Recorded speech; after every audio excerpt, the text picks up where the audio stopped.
To our YouTube channel. आज की अपनी क्लास है SGPGI एग्ज़ाम जो 16 जुलाई को होने वाला है।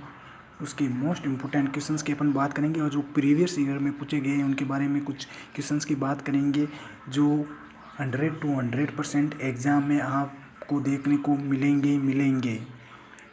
चलिए अपन बात करते हैं यूनिसेफ। पिछले GMCH में पूछा गया हुआ है यूनिसेफ। इसका फुल नेम है United Nation children's fund. Abbreviation रहेगी आपकी यूनिसेफ। इसके फाउंडर कौन है?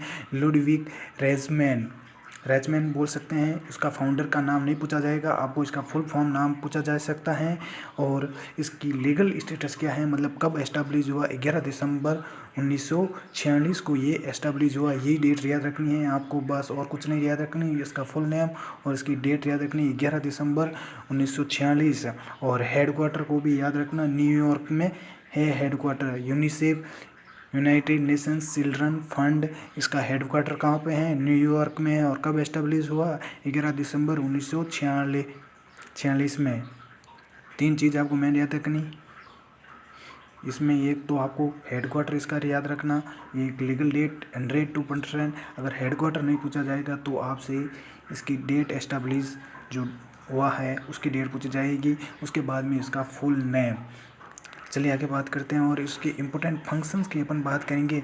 तो इसके इम्पोर्टेंट फंक्शंस हैं जिसको आप एक ट्रिक के द्वारा याद रखना। ट्रिक होगा अपना GOBI और 3F, मतलब 3 बार F।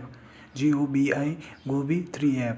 G का मतलब होगा growth chart for monitoring child development. Growth chart होगा, याद आपको रखना। ग्रोथ चार्ट किसके लिए होगा? चाइल्ड डेवलपमेंट के लिए। O का मतलब होगा oral rehydration solution to treat dehydration, मतलब ORS। इसकी full form ORS, short form ORS बोलते हैं, और ओरल रिहाइड्रेशन सॉल्यूशन। और B का मतलब होता है ब्रेस्ट फीडिंग। B का मतलब ब्रेस्ट फीडिंग हो गया। और I का मतलब इम्यूनाइजेशन हो गया। और 3F का 1F का होगा फूड सप्लीमेंटेशन, 2nd F का होगा फीमेल लिटरेसी और 3rd F का होगा फीमेल वेलफेयर। तो याद रखना ट्रिक होगा अपना गोबी 3F। G का मतलब ग्रोथ चार्ट, O का मतलब ORS, B का मतलब ब्रेस्ट फीडिंग, I का मतलब इम्यूनाइजेशन, फर्स्ट F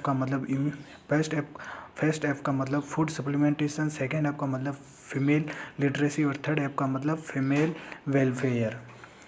चलिए आगे बात करते हैं अपने WHO की बात। वर्ल्ड हेल्थ ऑर्गेनाइजेशन कब फाउंडेड हुआ, कब एस्टेब्लिश हुआ? 7 अप्रैल 1948। ये आपकी KSSCI में इस बार पूछा गया है। इसकी डेट पूछी गई थी 7 अप्रैल 1948 की। कब एस्टेब्लिश हुआ? 1948 को। इसका ये सिंबल रहेगा वर्ल्ड हेल्थ ऑर्गेनाइजेशन। KSSCI में पूछा गया हुआ है। ये देखो वर्ल्ड हेल्थ ऑर्गेनाइजेशन, इसका कुछ ऐसा सिंबल दिखता है। ये अपना वर्ल्ड हेल्थ ऑर्गेनाइजेशन हो गया। इस 7 अप्रैल 1948 को मैंने बता दिया गया है। हेडक्वार्टर कहाँ होगा इसका? जेनेवा स्विट्ज़रलैंड में इसका हेडक्वार्टर है। और जो इसकी डिज़ाइन की गई है, डिज़ाइन किसने की थी? जीन टुचुमी ने इनॉग्रेट किया था 1966 में। ये आपसे नहीं पूछा जाएगा, बस इससे यही पूछा जाएगा इसकी डेट और हेडक्वार्टर। डेट क्या है? 7 अप्रैल 1948 को एस्टेब्लिश किया गया है और हेडक्वार्टर होगा स्विट्ज़रलैंड और जेनेवा में। INC होगी अपनी इंडियन नर्सिंग काउंसिल। INC का फुल फॉर्म क्या है? इंडियन नर्सिंग और काउंसिल। ये हो गया आपका इंडियन नर्सिंग काउंसिल।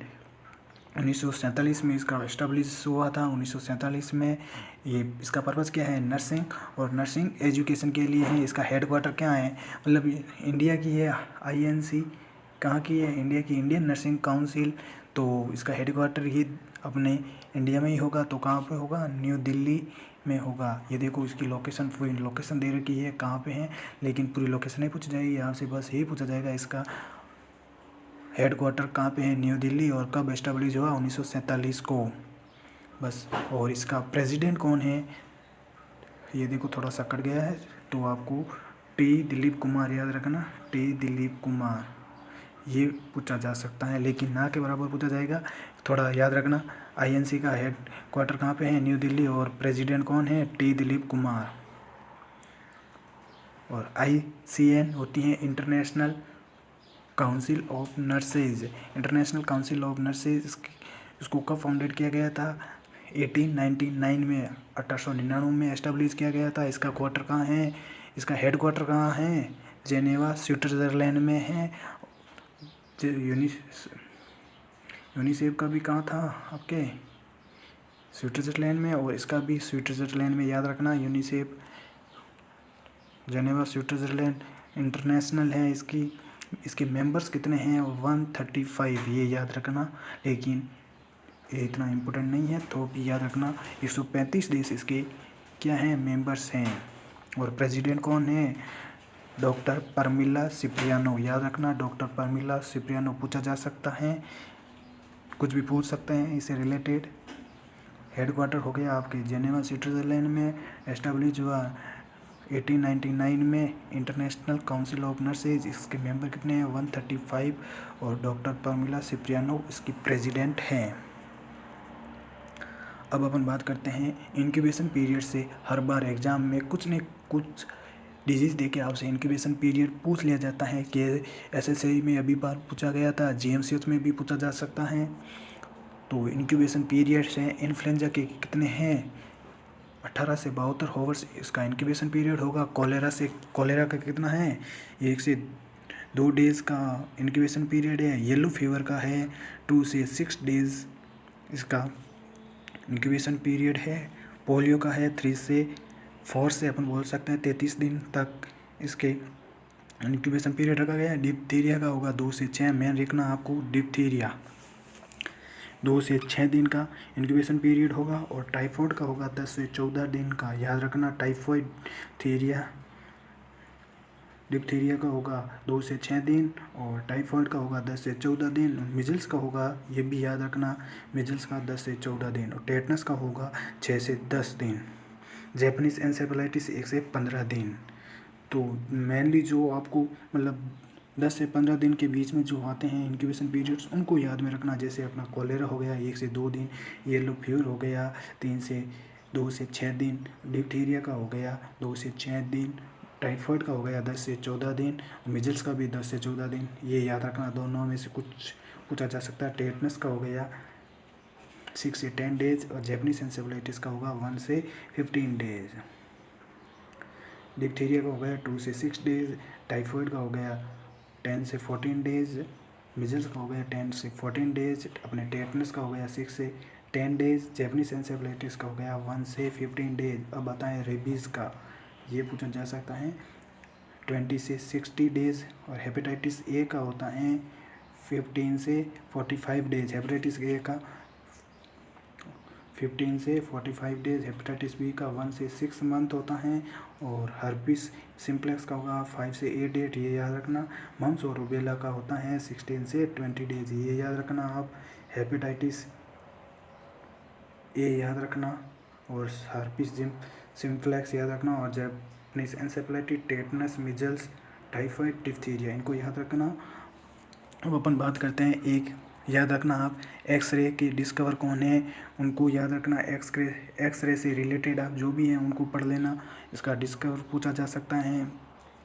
और आपके हो गया कौन सा टॉपिक, जो ऑन्को के है ना टॉपिक, मतलब ऑन्को के जो टॉपिक्स हैं, मतलब डायग्नोसिस के जो टॉपिक हैं उनसे पूछा जा सकता है क्वेश्चन।